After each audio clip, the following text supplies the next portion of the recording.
El siguiente segmento es clasificación F, formativo, educativo cultural. A, apto para todo público.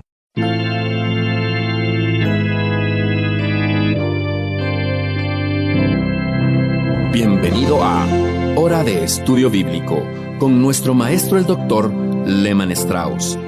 Este estudio es el resultado del tiempo personal con el Señor, el ministerio pastoral y la experiencia en conferencias bíblicas del Dr. Lehman Strauss. Él nos instruye y alienta con la enseñanza de la palabra de Dios. Ahora, el Dr. Strauss. Muchas gracias por sintonizar Hora de Estudio Bíblico. Gracias por sus tarjetas, por sus cartas, por sus oraciones y ofrendas. Todas son muy apreciadas. Ustedes son el salvavidas de este programa. Sin ustedes no podríamos continuar. Este programa no ofrece suscripciones, es sustentado solo mediante las oraciones y las ofrendas de los cristianos oyentes. No presionamos pidiendo dinero, simplemente les decimos que este programa es sostenido por sus oraciones y ofrendas, y mientras usted escriba, seguiremos adelante proclamando la palabra de Dios. Quiero agradecer a los que nos han respondido en esta semana. Ha sido un gozo y una bendición leer sus correos.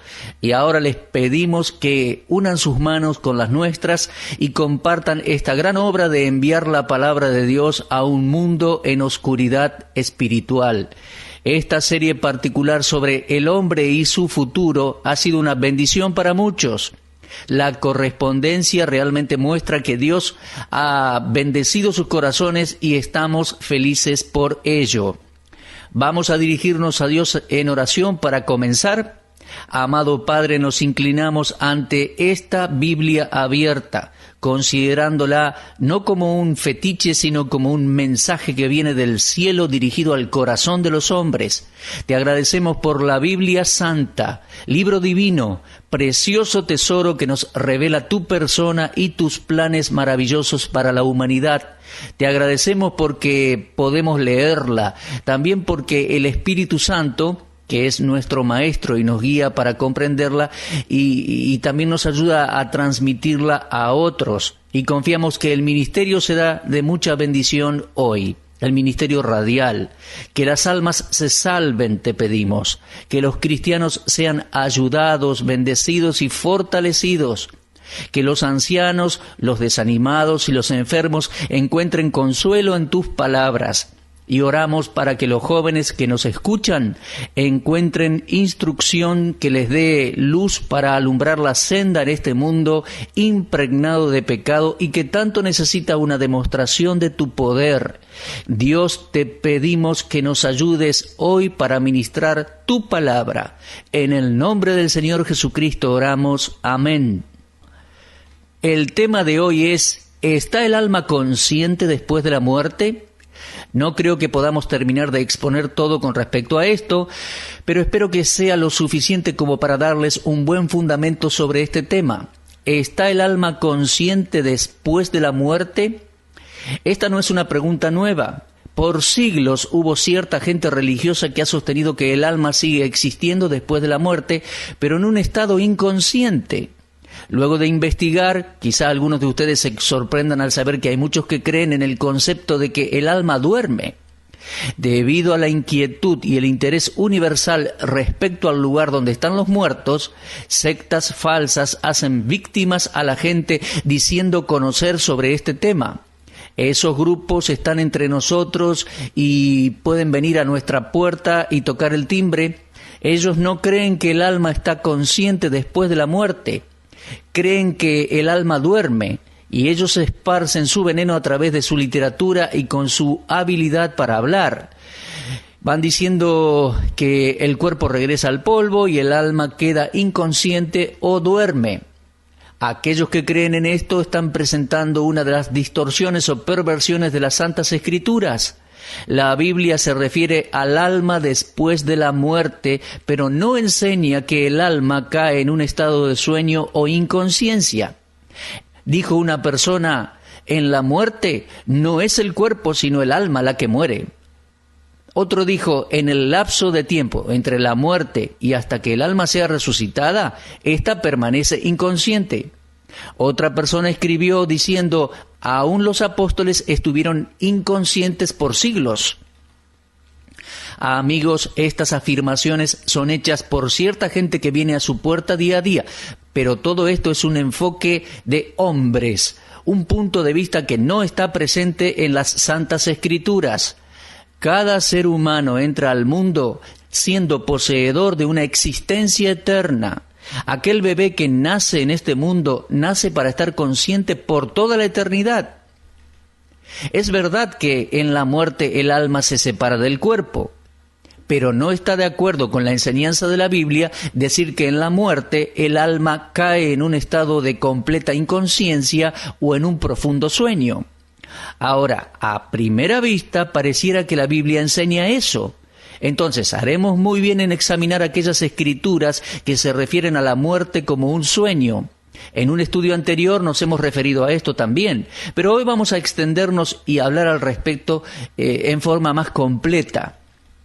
Ahora bien, los pocos textos que los estudiantes falsos han sacado de su contexto para probar que la muerte física es el fin de todo lo consciente, pueden ser explicados fácil y comprensivamente cuando se interpretan a la luz de otros pasajes que se refieren al mismo tema. En Eclesiastés 9:5 leemos, pero los muertos nada saben. Ciertamente nosotros estamos de acuerdo de que un cuerpo muerto que se deteriora no tiene conciencia del pasado, del presente o del futuro. Pero aquellos que sostienen que el alma duerme pueden justificarse utilizando Eclesiastés 9:5 como evidencia de un estado inconsciente del alma o de la parte espiritual del hombre después de la muerte. Personalmente creo que este método de utilizar un texto para sostener una teoría falsa que está negada en la Biblia, prueba que aquellos que aplican tales métodos o son mentirosos o son deficientes en su habilidad para comprender las Escrituras. Aquellos que enseñan que el alma duerme encontrarán muy difícil armonizar este punto de vista con otras afirmaciones hechas por el mismo escritor de Eclesiastés. Por ejemplo, en Eclesiastés 12:7 dice, y el polvo vuelve a la tierra, como era, y el espíritu vuelve a Dios que lo dio. Y nuevamente leemos en Eclesiastés 3:20, todo va a un mismo lugar, todo es hecho del polvo y todo volverá al mismo polvo. Ahora, nosotros sabemos que este último versículo de Eclesiastés 3:20 está hablando del cuerpo, porque en el próximo versículo, en Eclesiastés 3:21, leemos, ¿quién sabe que el espíritu de los hijos de los hombres sube arriba? En las Escrituras leemos que el hombre duerme, pero el sueño siempre está referido al cuerpo. En ningún momento la Biblia se refiere al sueño del alma o de la parte espiritual del hombre. Donde algunos se equivocan es en identificar al hombre simplemente con su cuerpo, ignorando el hecho de que el hombre es un ser tripartito, que está constituido por cuerpo, alma y espíritu. Repito que es tripartito. Ahora, el cuerpo, como ya lo he dicho antes, no es el hombre completo. Por lo tanto, no se puede afirmar que la muerte de un cuerpo sea la muerte de todo el ser humano. Ahora, otro versículo que se relaciona mal se encuentra en la profecía de Daniel, capítulo 12, versículo 2. Allí leemos, y muchos de los que duermen en el polvo de la tierra serán despertados, unos para vida eterna y otros para vergüenza y confusión perpetua. Algunos muy buenos estudiantes de la Biblia dicen que este versículo se refiere a la resurrección física de los judíos. Si fuera así, Lehmann Strauss considera que el pasaje se opondría con la revelación concerniente a la resurrección en el Nuevo Testamento, porque no hay una resurrección general para los rectos junto a los malvados. Repito, para Lehmann Strauss el pasaje no tiene relación con la resurrección física. Sin embargo, la resurrección física es utilizada como una figura del avivamiento nacional de Israel en aquel día. Ellos han estado durmiendo como nación en el polvo de la tierra, enterrados entre los gentiles, pero en aquel tiempo sucederá una restauración nacional que reunirá a la casa de Judá e Israel. Es la misma figura que se usa en la visión de los huesos secos en Ezequiel 37. En ese capítulo vemos, Ezequiel 37, que esta visión es aplicada por los hombres que han inventado la teoría de una segunda oportunidad y una esperanza más amplia para los malvados que han muerto. Pero nadie podría considerar a esto, Ezequiel 37, como una resurrección corporal, sino como un avivamiento y una restauración nacional de Israel. Israel es como una tumba nacional. Con esto no se refiere literalmente a un lugar de sepulcro. Podríamos llamarles tumbas nacionales que serán abiertas y el Señor los recogerá de todos los países en los cuales habían sido esparcidos. Esta misma distinción concuerda con lo que ya hemos señalado previamente. La gran masa de judíos que desechan su creencia en Dios y en su palabra, quienes habrán aceptado al hombre de pecado y habrán reconocido al reino malvado, se enfrentarán con un desprecio eterno, pero el remanente poseerá todas las cosas que le han sido prometidas y se convertirán en los herederos del reino que ha sido preparado para ellos desde la fundación del mundo. Y además de las bendiciones nacionales que Israel recibirá, también poseerá vida eterna porque ellos entonces nacerán de nuevo. Ahora, si mi interpretación de Daniel 12:2 no fuera correcta y una resurrección física se llevara a cabo, ciertamente Daniel no estaría refiriéndose a otra cosa que la resurrección del cuerpo. No estamos de acuerdo ni por un momento que la palabra dormir se aplique al hombre integralmente, sino solamente a su cuerpo. Esto es exactamente lo que significa Daniel 12:2. Ahora, el Nuevo Testamento enseña la existencia consciente y eterna del hombre. Vamos a citar unos pocos versículos del Nuevo Testamento que aclararán esto. Vamos a leer Mateo 27:52. Dice: «Y se abrieron los sepulcros, y muchos cuerpos de santos que habían dormido se levantaron». Vamos a leer también Juan 11:11 y 14, donde dice: «Dicho esto, les dijo después: nuestro amigo Lázaro duerme, mas voy para despertarle». Dijeron entonces sus discípulos: «Señor, si duerme sanará». Pero Jesús decía esto de la muerte de Lázaro, y ellos pensaban que él hablaba del reposar del sueño. Entonces Jesús les dijo claramente: Lázaro ha muerto. Aquí podemos ver que la muerte para el Señor Jesús no era otra cosa más que dormir. Me refiero a la muerte física del cuerpo.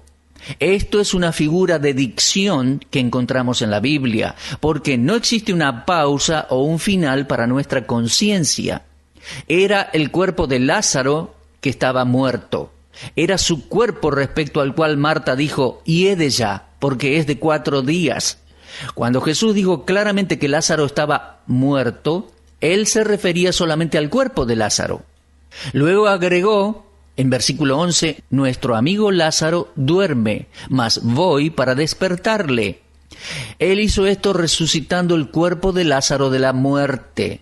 Luego en versículo 44 leemos: «Y el que había muerto salió, atadas las manos y los pies con vendas, y el rostro envuelto en un sudario». La parte de Lázaro que estaba muerta era la parte que estaba envuelta en un sudario, es decir, su cuerpo, sus manos, sus pies, etc. Es decir, su cuerpo, sus manos, sus pies. Como la parte espiritual del hombre nunca muere y el alma es una parte del hombre, así como su cuerpo, entonces podemos decir que los muertos están vivos en un sentido. En verdad, los muertos viven. El cuerpo está muerto, pero el espíritu está vivo. Me he convencido de que nunca hubo una pausa en la conciencia del hombre mientras pensamos respecto a las últimas palabras de los que mueren. Piense por un momento en las últimas palabras de nuestro Señor cuando Él estaba en la cruz. Lo podemos leer allí en Lucas 23:46. Dice: «Entonces Jesús, clamando a gran voz, dijo: Padre, en tus manos encomiendo mi espíritu». Y habiendo dicho esto, expiró. Solo 3 décadas antes, Cristo había venido de la presencia del Padre. Él vino para traer a luz la vida y la inmortalidad a través de su evangelio. Es decir, vino para revelar y mostrar al hombre que podía tener vida eterna. Al terminar su obra, Él cumplió con todas las demandas de la perfecta ley de Dios. Ofreció su vida en pago por el pecado y luego dejó esta vida. Ahora, Cristo sabía que su Padre estaba observando, escuchando atentamente, y por lo tanto, con toda confianza, se dirigió al Padre con la seguridad de que su obra estaba hecha. Entonces sus palabras fueron: en tus manos encomiendo mi espíritu. Y eso conforma la doctrina de la inmortalidad. Aquí el Señor Jesús nos estaba enseñando la supervivencia de la parte espiritual del hombre luego que su cuerpo físico muere. La muerte para Jesús era la entrada a la presencia del Padre, y no una condición fría e inconsciente. Él sabía todo acerca de la vida después de la muerte, y Él nos dejó la seguridad de que tan solo el cuerpo muere y que el espíritu continúa existiendo en un estado consciente. Otra de las últimas palabras del Señor en la cruz prueba que la muerte toca solo la parte física del hombre. Considere por un momento a uno de los ladrones que estaban al lado de la cruz. Ese hombre no se unió a las burlas, sino que reconoció a Cristo frente a la oposición romana. Con un espíritu contrito y una fe sencilla, dijo a Jesús: acuérdate de mí cuando vengas en tu reino. Lo leemos en Lucas 23:42. Estoy seguro de que el mundo nunca olvidará las palabras que Jesús le dijo al ladrón que estaba muriendo a su lado. Con el alma de este criminal ante los mismos portales del infierno, el Salvador le dijo: hoy estarás conmigo en el paraíso. Como podemos ver, los romanos estaban matando el cuerpo de aquel ladrón, pero Jesús le prometió que él no tendría que esperar para entrar al paraíso con él. Así vemos que no existe tal cosa como el sueño o la inconsciencia del alma. El Señor le aseguró que antes de que ese día terminara, Él estaría vivo junto a Él en el paraíso. Estas palabras de Cristo en la cruz manifiestan la confianza suprema de que hay una vida bienaventurada inmediatamente después que el creyente parte de este mundo, parte de esta tierra. Si nosotros fuéramos llamados hoy, y no en algún periodo distante o futuro, sino hoy, no mañana, sino hoy, inmediatamente, en el mismo momento en que muriésemos, ascendemos a la presencia del Señor. La muerte del cuerpo es la entrada a una vida completa. Además, el martirio de Esteban, la muerte de Esteban, es un fuerte argumento a favor de la supervivencia de la parte espiritual del hombre. Cuando Esteban fue apedreado hasta morir, leemos en Hechos 7:60 que él durmió. Esto no se refiere al alma porque era su cuerpo el que estaba siendo golpeado y sepultado por las piedras. Y mientras Esteban moría, su alma se alejaba de la tierra, pero se acercaba a las puertas del cielo. Él era consciente de que estaba entrando a la otra esfera de la vida, porque oró así: Señor Jesús, recibe mi espíritu. Y usted lo puede leer en Hechos 7:59. Este discípulo de Cristo no buscó posponer su muerte o luchar contra ella. No tuvo temor de sus asesinos. Y recordemos las palabras del Señor en Lucas 12:4. Mas os digo, amigos míos, no temáis a los que matan el cuerpo y después nada más pueden hacer. Esta es la seguridad respecto a la inmortalidad y la vida eterna que capacita a los siervos de Jesucristo para soportar los sufrimientos, para enfrentar la oposición y aún para morir si fuera necesario. El sepulcro y el desprecio de los enemigos de Cristo nunca podrán apartarnos de la presencia de nuestro Señor y del lugar que Él ha preparado para nosotros. El apóstol Pablo nos da una mirada respecto a una experiencia que aparece solo una vez en todos sus escritos. Leemos en 2 de Corintios 12, del 1 al 4, de esta manera: ciertamente no me conviene gloriarme, pero vendré a las revelaciones y visiones del Señor. Conozco a un hombre en Cristo que hace 14 años, si en el cuerpo no lo sé, si fuera del cuerpo no lo sé, Dios lo sabe, fue arrebatado hasta el tercer cielo. Y conozco al tal hombre, si en el cuerpo o fuera del cuerpo no lo sé, Dios lo sabe. Fue arrebatado al paraíso donde oyó palabras inefables que no le es dado al hombre expresar. Ahora bien, en esta singular pero rica experiencia de Pablo hay un material muy valioso que apoya este tema de la conciencia del alma después de la muerte. Tan personal y tan sagrada fue esta experiencia que a Pablo le resultaba difícil escribir al respecto, pero él lo hizo inspirado por el Espíritu Santo. Y no hay dudas de que el misericordioso apóstol se refiere a sí mismo, aunque lo hace escribiendo en tercera persona. 14 años antes de escribir este párrafo y esta carta, Pablo dice que había sido llevado al tercer cielo, el lugar llamado paraíso.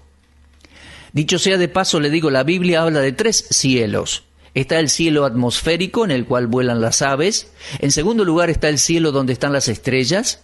Y el tercer cielo, llamado el paraíso, se refiere a donde está Dios y donde establece su gloria. Fue a este tercer cielo, ante la misma presencia de Dios, donde fue llevado el apóstol Pablo. Y si nosotros estudiamos la cronología de los viajes de Pablo en su ministerio, encontraremos que alrededor de 14 años atrás de que él escribiera esta epístola a los Corintios, estaba ministrando en Listra. Lo leemos en Hechos capítulo 14. Y allí los judíos lo apedrearon, lo arrastraron por la ciudad y lo dieron por muerto. Generalmente se cree, y Lehmann Strauss cree así, que esta experiencia en el paraíso a la cual él se refirió sucedió cuando estuvo muerto en Listra. Él nos dice que fue impactado por las glorias que vio en el cielo y que no sabía si estaba o no en el cuerpo, si en el cuerpo o fuera de él, no lo sabía. Él dijo que Dios sabe todo al respecto. No pasemos por encima la importante enseñanza de 2 Corintios 12.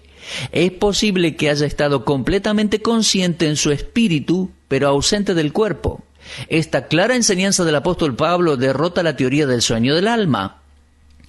Por otro lado, hay 3 registros de nuestro Señor resucitando a los muertos. Cada vez que Él se aproximaba al muerto, le hablaba como si la persona estuviera viva. ¿Ha notado usted eso? Al hijo de la viuda de Naín, Él le dijo: joven, a ti te digo, levántate. Lo leemos en Lucas 7:14. Cuando se acercó a la hija de Jairo, leemos que la tomó de la mano y la llamó diciéndole: niña, levántate. Lo leemos en Lucas 8:54. Y finalmente le dijo al hermano de María y Marta, a Lázaro: Lázaro, ven fuera. Lo leemos en Juan 11:43. En cada caso, Jesús le hablaba a la persona como si estuviera viva. Y yo puedo sacar la conclusión de que estaban vivas. El cuerpo estaba muerto. El ser humano, integralmente hablando, no estaba muerto. Ningún hombre está muerto cuando su cuerpo está muerto. El alma del hombre nunca entrará en un estado de no existencia o de inconsciencia. Maravillosa y consoladora verdad. Por favor, amigos, escuchen la advertencia de Dios. Hay vida después de la muerte física. Los inconversos y los creyentes estarán separados de Dios en la eternidad. Los perdidos llevarán con ellos algunos recuerdos del pasado y su retribución por rechazar a Cristo será eterna. Pero el creyente debe tomar fortaleza hoy y ser consolado, animado. Cuando dejemos este cuerpo, amigo creyente, el verdadero hombre dejará el cuerpo y entrará en la presencia del Señor.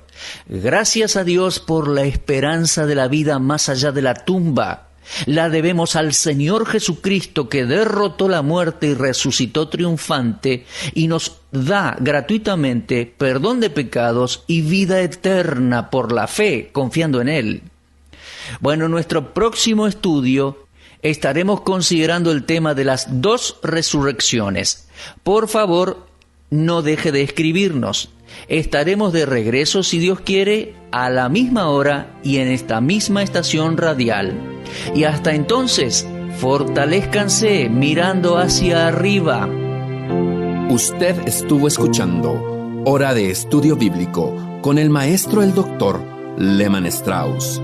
Si desea escuchar una vez más este mensaje, visite nuestra página en la internet www.bbnradio.org.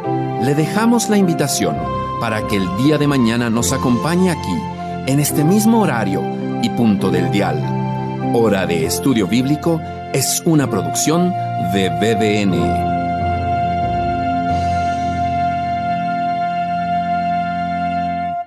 Ingrese a nuestra sala de chat para hacer la consulta espiritual que desee. www.bbnchat.org. Este es un servicio totalmente gratis. Muchas gracias. Somos sus amigos de BBN.